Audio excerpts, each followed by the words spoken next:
Hello and welcome to another episode of My Opinion in Something. This week I am joined by Magdalene. Hello. How you doing?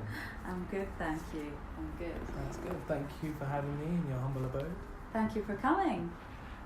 Pleasure to have you here. So how have you been? Over, I guess, the last couple of months? It's been 2019. Yeah, I've been well. The year started well. I've moved flat, so it's nice to be somewhere fresh, change of scene for the new year. Excited for what 2019 holds. I've got quite a few things in the pipeline, so looking forward to sharing those things when they come out. It's going to be exciting, yeah. But yeah, I'm happy to be here with you today discussing a very important issue that affects us all. And before I watched the documentary that you sent me, I knew what sexual harassment was, or I thought it was. Sorry guys, we're talking about sexual harassment. We're speaking about sexual harassment today. Someone said, I need to give people like trigger warnings or something we'll talk about sexual harassment today. Sorry, before I just go into it, you're like, oh no, whoa. And the documentary you're referring to is the BBC documentary. BBC iPlayer, Is This Sexual Harassment by Ben Zand. Yeah, and it tells the story of Kate and Ryan. Kate and Ryan, they worked together in a bar.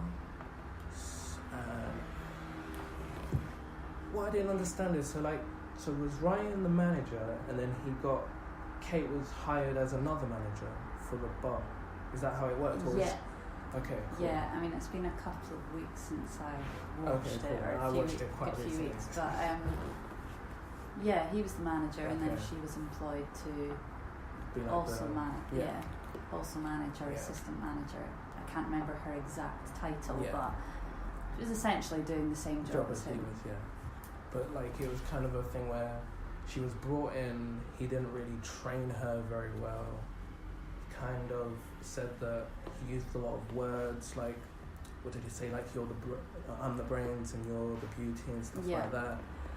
And watching the documentary, I don't know, I can be at fault and say that I did agree with some of the guys at the time in the first part, so maybe the second part, but then as it got to the end, and before I got to the end, I was reading what is sexual harassment. I was reading up about it, and I was just when the lady came in at the end and she was like, well, that is... The lawyer. Yeah.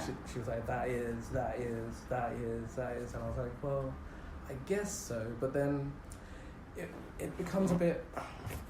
It's hard because it's about how you affect the other person, even though your intention might not be to affect the person in that way. Yeah, whether it's your intention or not, it's still, you are doing that thing. Yeah, of course. If someone, if someone mugs someone, if that, it's not their intention to, mentally and physically affect that person. Maybe they're just in a desperate situation where they need money or whatever. However, it is having that impact on that person, and the action is not acceptable. No, of course, And I thought that documentary was really effective because it helped people understand what the lines are, and it reminds me of that Blurred Lines song by what's his name? I can't even remember his name. But Pharrell was in it, and I can hear the lyrics in my head, but not the name. Anyway, he's clearly not an artist I admire, but it helped get rid of those blurred lines and just refine the line and bring clarity to the people involved in the documentary as well. I thought it was really effective the way it was done. They created that, work scenario. Made the people attending, watch it and question them throughout. Do they agree? Do they disagree? And it's nice that they did it at each stage as well. And seeing people's views change and their knowledge improve. And with that knowledge, their views were affected. And then having the lawyer come in at the end to just totally clarify everything was really powerful, I thought. But then at the same time, for me, watching it, I just felt like it's just common sense in the workplace. You would think, but then you said there was some things you didn't agree with. So is it really I didn't agree. In an ideal world it would be, right? But if it was, but then I think it's common sense that people choose to ignore a lot of the time. They choose to ignore for their own gain. I guess so, and that is what. But then I feel like there's times where, like at work, I've been pat on the back or on the head, and I haven't seen it as an offence or anything. But then watching that documentary, it made me feel like, well, maybe it was. But then, because I didn't feel it a way about it, then does that make it not? Yeah, and I also think I think context is important. I think the fact that he was doing like multiple things. Oh yeah, no, 100%. Like, if you have a purely platonic colleague or friend who, just touches you on the shoulder or whatever if you're upset about something or nervous about a situation, I think if you are comfortable with that and that's the sort of relationship you have, then that could be okay. Yeah, of course. However, in that context, with all the other things going on, and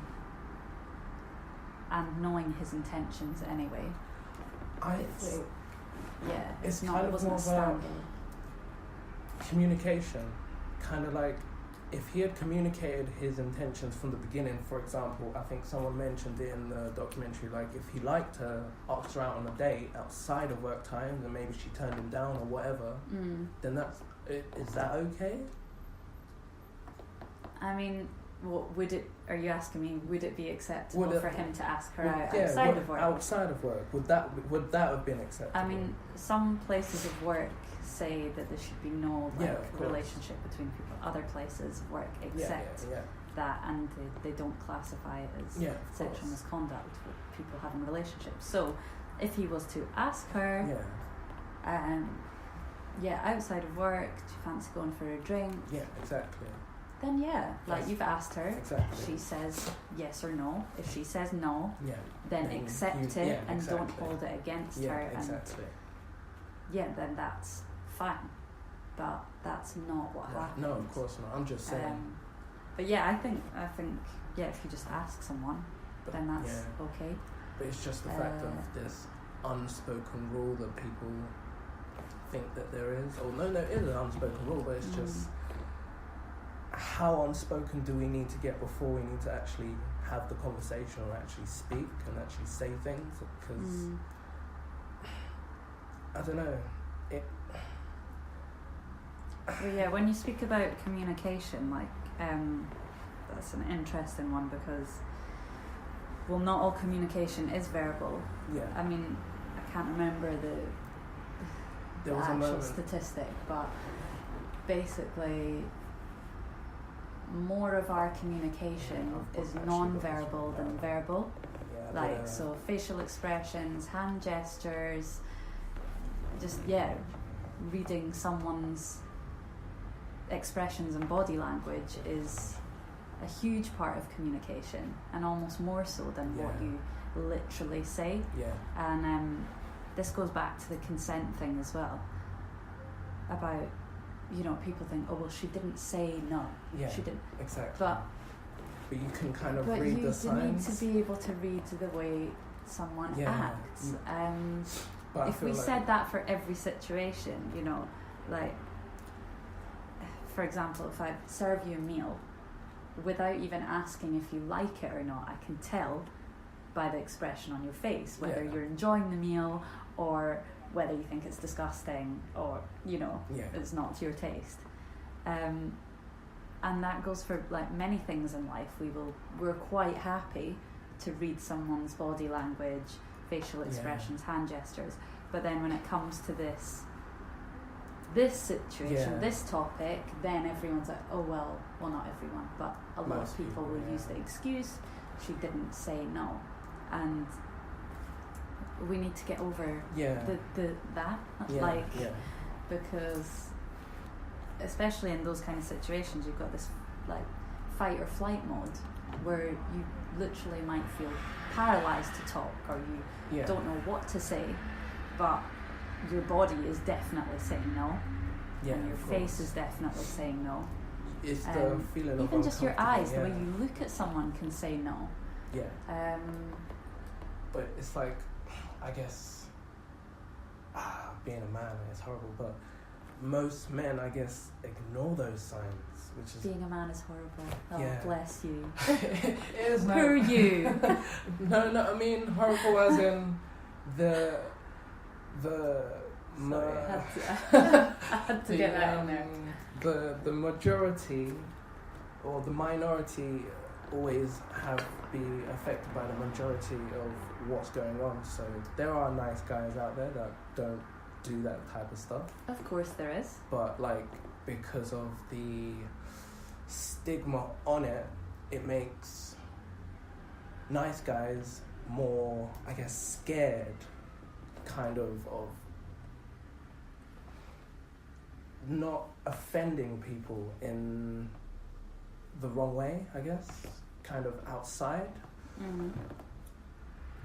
It's hard to explain. I know what you mean. You mean it makes you more cautious. Yeah, that's the word. But then, is that necessarily a bad thing? And no, if you are a nice guy, then I'm sure you can communicate effectively anyway. Yeah, of course, and, of course. But and if you are a nice guy, you would stand up for situations. Yeah, of course. Rather than being a bystander. Yeah, but I just mean, like, I read this article. It was about a businessman who he said that he recorded a sexual act that which was consented between him and someone else, a female, because he was scared of the repercussions of her saying something against him. Wow. So so he recorded it as evidence to show that just in case it wasn't rape, basically. Yeah. In case she turned around and said it was. Yeah. Okay, but then he can't share that recording. Yeah, of course. Without her consent. Yeah, exactly. Otherwise, then that's up to 5 years in jail. Yeah. So catch-22. Well, I've not heard of an incident like that. Yeah. I mean, did she know that he was recording it? Because I think so, from what I read last time. Because that's another issue. Yeah. So he's then, to avoid one thing, he's then putting himself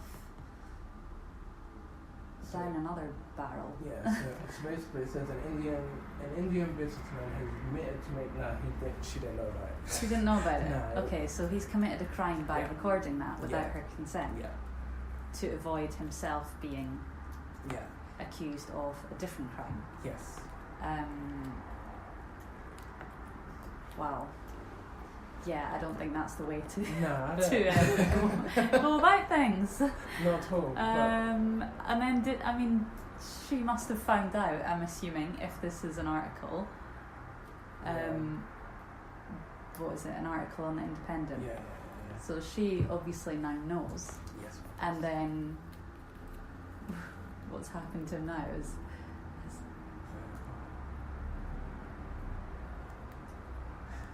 so he's been accused of sexual harassment by the woman. because of the video, because of the filming, or because of